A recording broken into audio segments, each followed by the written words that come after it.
Good morning, everyone. We will be reporting about Chapter 24 Fungi. I am Isabi Hernan Denmark G. Beridedo. and Annalyn Lahera. So, chapter 24, fungi.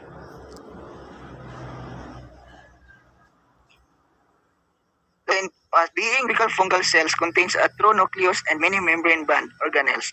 Scientists have identified about 100,000 species of fungi, but this is the only a fraction of the 1.5 million of Earth. Cell structure and function.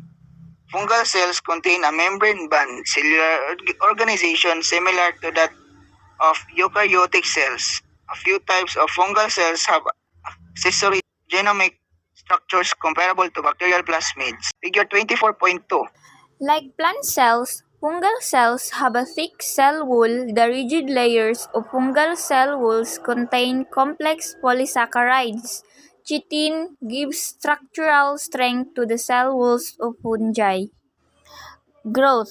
The vegetative body of a fungus is a unicellular or multicellular thallus. Unicellular fungi are called yeast. Multicellular fungi produce thread-like hyphae, singular hypa. Figure 24.3. Most fungi are multicellular organisms that display two distinct morphological stages. The vegetative stage consists of a tangel of hyphae, whereas the reproductive stage can be more conspicuous. Figure 24.4. Fungal miscellaneum. Most fungal hyphae are divided into separate cells by end walls, called septa. In most phyla of fungi, tiny holes in the septa allow for the rapid flow of nutrients and small molecules from cell to cell along the hypha. Figure 24.5. Fungal hyphaea. Fungal hyphaea can be a septated or coinocytic with many nuclei. Fungi thrive in environments that are moist and slightly acidic and can grow with or without light. Most fungi are obligate aerobes, requiring oxygen to survive. Hyphaea are mosaprobes, organisms that derive nutrients from decaying organic matter. Some species of fungi can be used to break down diesel oil and polycyclic aromatic hydrocarbons. Other species take up heavy metals such as cadmium and lead. Reproduction. Fungi reproduce sexual and asexually.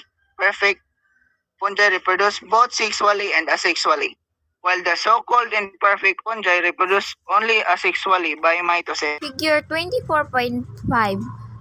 Puffball and spores. The giant puffball mushrooms releases a cloud of spores when it reaches maturity. Asexual reproduction. Fungi reproduce asexual by fragmentation, budding, or producing spores. Fragments of hyphae can grow new calories. Somatic cells in yeast form buds. During budding, an expanded type of cytokinesis, a bulge forms on the side of the cell. The nucleus divides mitotically, and the bud ultimately detaches itself from the mother cell. Figure 24.7, budding in histoplasma. So kaning picture na dere mo ni siya ang figure 24.7 nga gitawag og histoplasma. Spores allow fungi to expand their distribution and colonize new environments. They may be released from the parent thallus either outside or within a reproductive sac called a sporangium. Sexual reproduction. Sexual reproduction introduces genetic variation into population of fungi. In fungi, sexual reproduction often occurs in response to adverse environmental conditions. When two mating types are present in the same mycelium, It is called homothallic or self-fertile.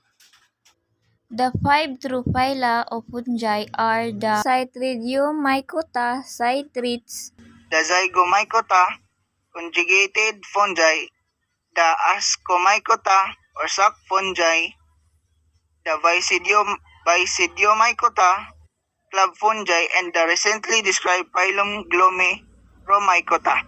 Figure 24.10 Fungal phyla or mycota is used to designate a phylum, while mycetes formal denotes a class or is used informally to refer to all members of the phylum. Figure 24.12 Zygomycete life cycle have a sexual and sexual phases in their life cycles.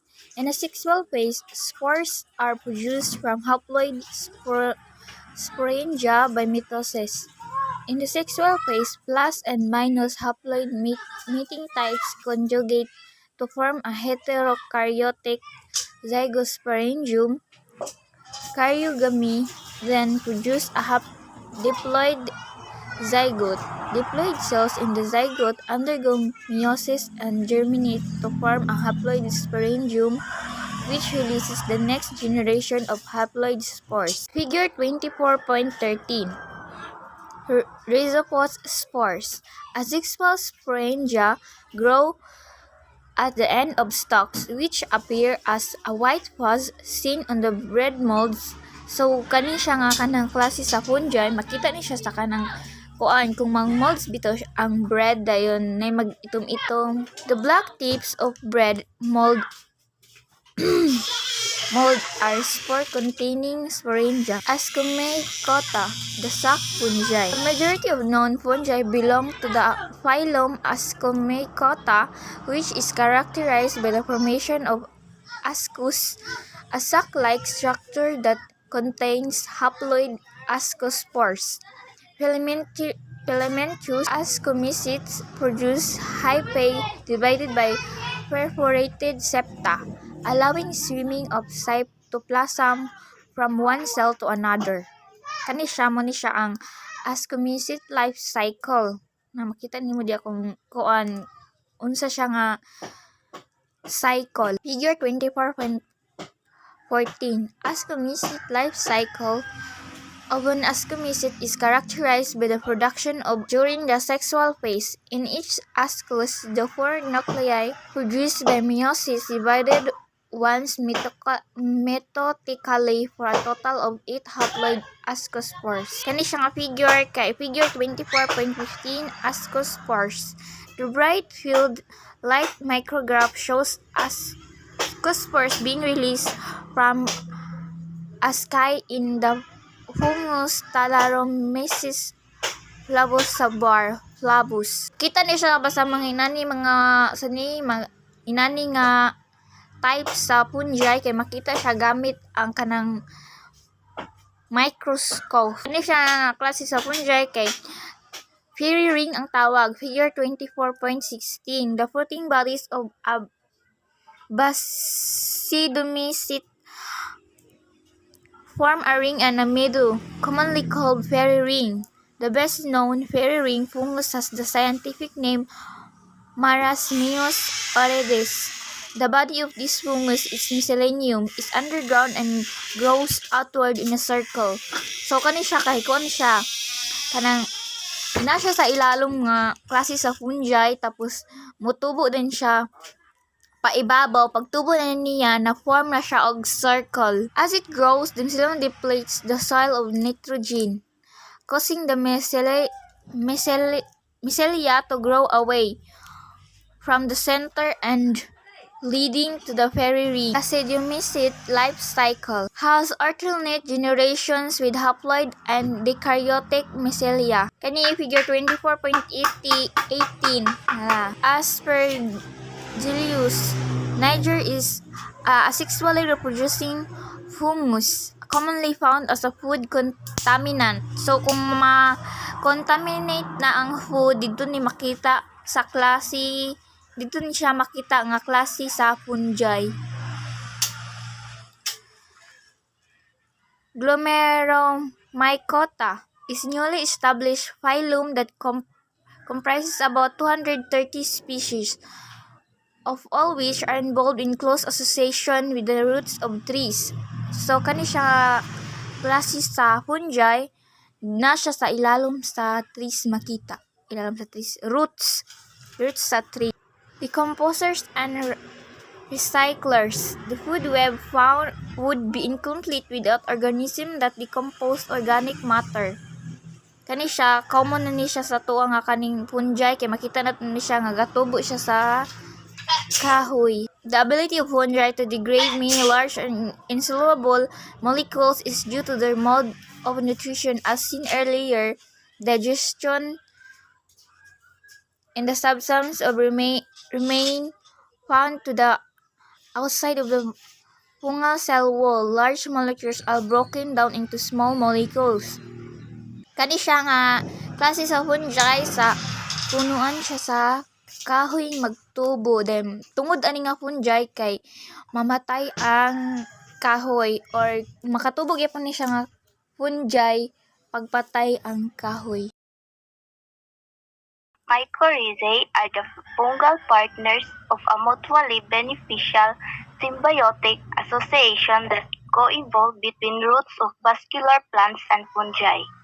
A well-supported theory proposes that fungi were instrumental in the evolution of the root system in plants and contributed to the success of angiosperms, bryophytes, mosses, and liverworts, which are considered the most ancestral plants and the first to survive and adapt on land, have simple underground rhizoids rather than a true root system, and therefore cannot survive in dry areas. The first true roots would have allowed vascular plants to obtain more water and nutrients in the ground. Lichens display a range of colors and textures and can survive in the most unusual and hostile habitats. They cover rocks, gravestones, tree bark, and the ground in the tundra where plant roots cannot penetrate. Lichens can survive extended periods of drought when they become completely desiccated and then rapidly become active once water is available again. Lichens have many forms. They may be crust-like, hair-like, leaf-like. It is important to note that lichens are not single organisms, but rather another wonderful example of mutualism in which a fungus, usually a member of the Ascomycota or the Isidiomycota, lives in a physical and geological relationship with a photosynthetic organism. The body of lichen, referred to as a thallus, form of hyphaea wrap around the photosynthetic partner. The fungus also attaches the lichen to its substrate. Fungus and animal mutualism.